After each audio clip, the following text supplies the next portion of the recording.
Salam alaikum khawti khwatati, j'ai décidé de temps en temps de faire une vidéo afin de montrer aux voisins comment les journaleux de leur pays leur mentent et leur prouver que leur propagande ne fonctionne pas sur les réseaux sociaux. Oui, j'ai décidé comme ça sera peut-être une fois par semaine, peut-être deux fois, peut-être une dans le mois, je ne sais pas. Ça dépend comment vous allez, vous, Marocains, vous comporter avec l'Algérie et les Algériens sur les réseaux sociaux. Et moi, de mon côté, je vais faire des vidéos afin de vous prouver que votre gouvernement vous ment, que vous êtes dans le déni et que vous n'avez ni histoire ni culture. En fait, vous n'avez rien. On vous a juste inventé un monde imaginaire, tout simplement. Là, je vais commencer avec un petit article. On va rigoler un peu. Oui, selon Bledi.net, le Maroc récupérera Ceuta et Melilla, les îles Chérifinas et les Canaries. Selon Bledi.net, parce que pour ça, il faut prendre les armes. Pour ça, il faut avoir du courage. Mais le courage vous manque. Je vais me faire un plaisir de vous remontrer cette petite photo, ce grand poster qui a été publié sur un mur d'un immeuble en Espagne et que vous, Marocains, virulents sur les réseaux sociaux, vous n'avez pas bougé le petit doigt. Oui, parce que c'est l'Espagne. On se rappelle tous de cette photo où on avait accusé justement le gouvernement algérien d'avoir été celui qui a posté cette horreur, cette chose. C'est dégoûtant, répugnant. Mais pour les Marocains, c'était la faute à l'Algérie, oui. On nous a surnommés les Algériens ou alors les Ânes-gériens. Mais un Algérien, si on fait ça à son gouvernement, ce n'est pas que cette affiche qui saute, je pense que c'est l'immeuble entier qui sautera dans la foulée. Le courage vous manque et pour cause, parce que l'Espagne, vous en avez besoin. Mais je ne vais pas m'arrêter là. On continue. Oui, parce que le courage, ils en ont, mais quand ils sont sur I24 News.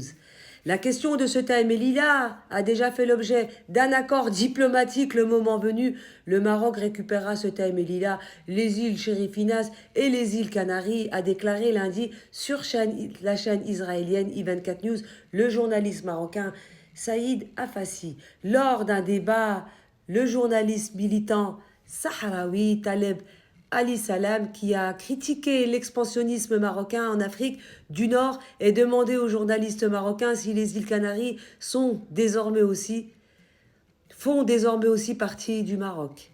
Oui, ça fait partie du Maroc, mais noir sur blanc, sur un article ou à la télé ou sur les réseaux sociaux. Mais quand il s'agit de prendre son courage à deux mains, il n'y a plus de Marocains.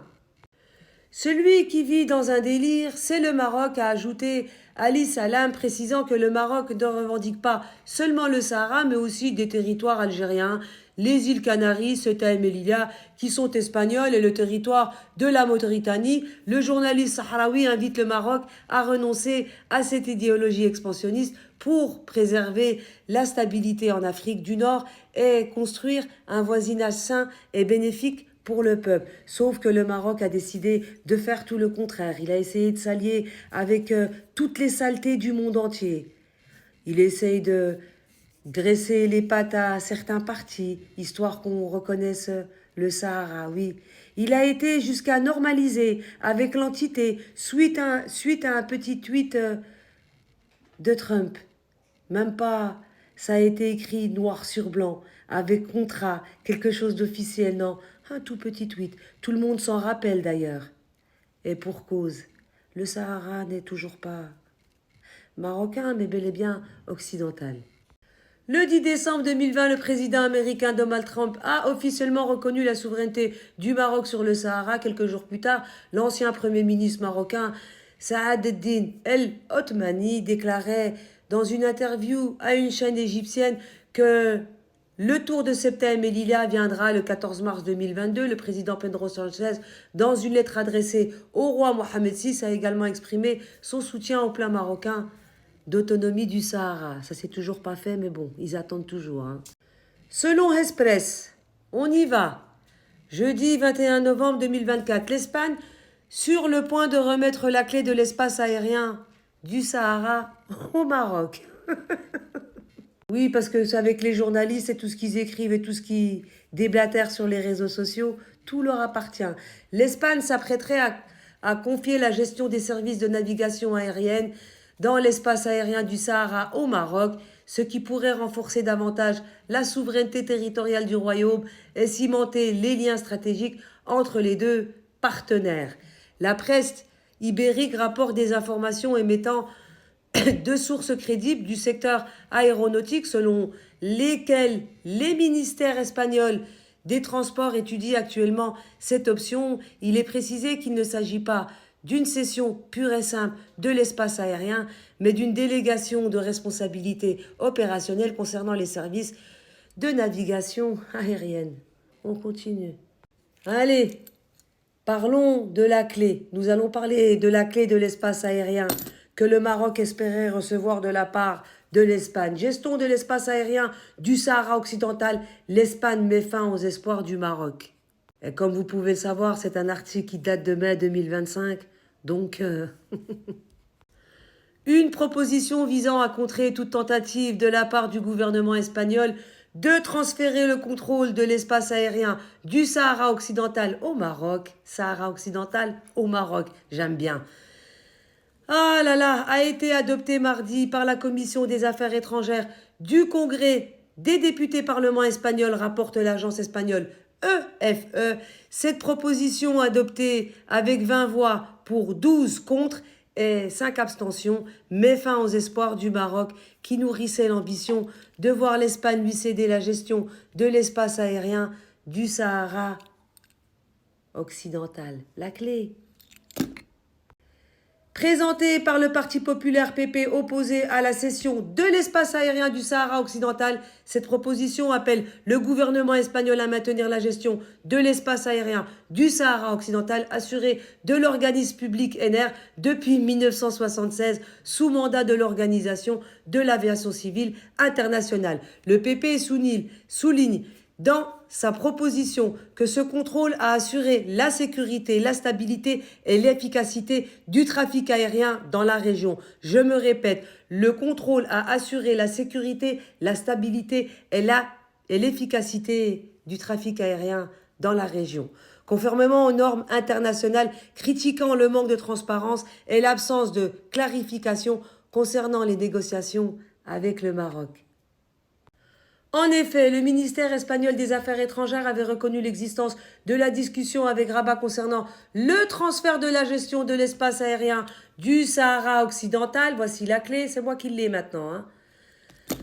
Sans fournir plus de détails sur ce sujet, le Parti populaire a insisté à ce titre pour que toute négociation avec le Maroc sur ce sujet soit communiquée au Congrès et soumise à débat parlementaire. Il a exprimé dans ce contexte ses inquiétudes quant à la possibilité de céder cette zone stratégique, mettant en garde contre les conséquences d'une telle décision.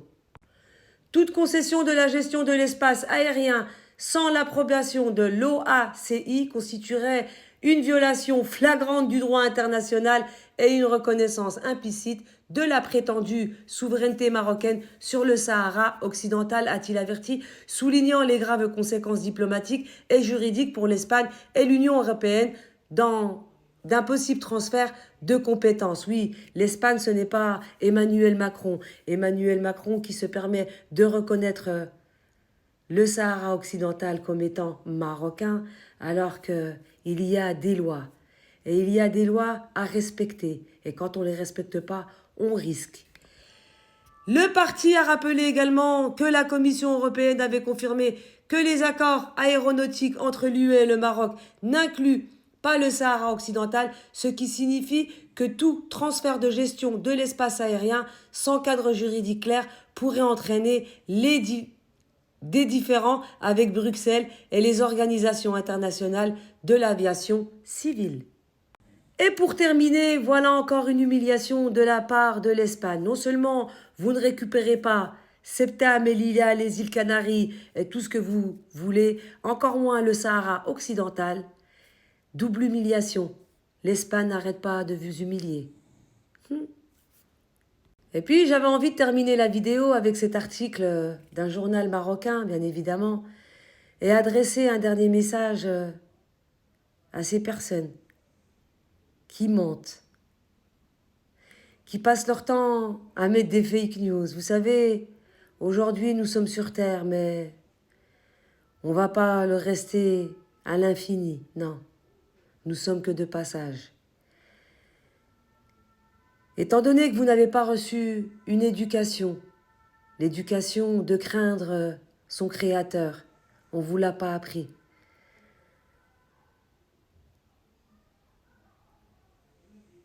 Même si vous ne le payerez pas d'ici-bas, vous le payerez dans l'au-delà. Et vaut mieux le payer d'ici-bas, parce que dans l'au-delà, tous les martyrs que vous injurez, toute cette histoire que vous falsifiez, tous ces mensonges que vous déversez, ces injures, cette vulgarité nauséabonde, vous en serez jugés. Et Allah subhanahu wa ta'ala, ce n'est pas un Algérien qui vous répond sur les réseaux sociaux, non. On parle de Allah subhanahu wa ta'ala. On va finir avec cet article et puis je vous mettrai une vidéo concernant ces terres que vous essayez de récupérer, que vous n'avez jamais récupérées et que vous ne récupérez jamais.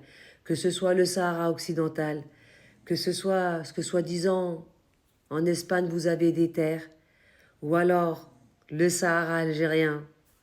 Ce n'est que votre monde imaginaire. Vous vivez dans un conte de fées. Vos gouvernants, depuis la nuit des temps, oui,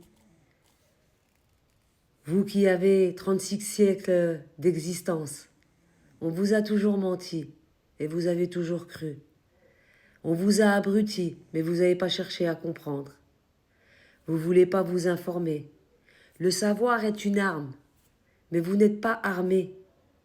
Parce que vous, votre seule arme, c'est les fake news, le mensonge et la propagande. On va lire cet article et je mettrai une petite vidéo de Woodbladi qui vous répond concernant Septa et Melilla. L'espace aérien du Sahara, victoire symbolique des alliés du Polisario en Espagne. La Chambre basse du Parlement espagnol a approuvé hier soir une proposition de loi non contraignante pour le gouvernement concernant un possible transfert du contrôle de l'espace aérien du Sahara occidental au Maroc. Mensonge.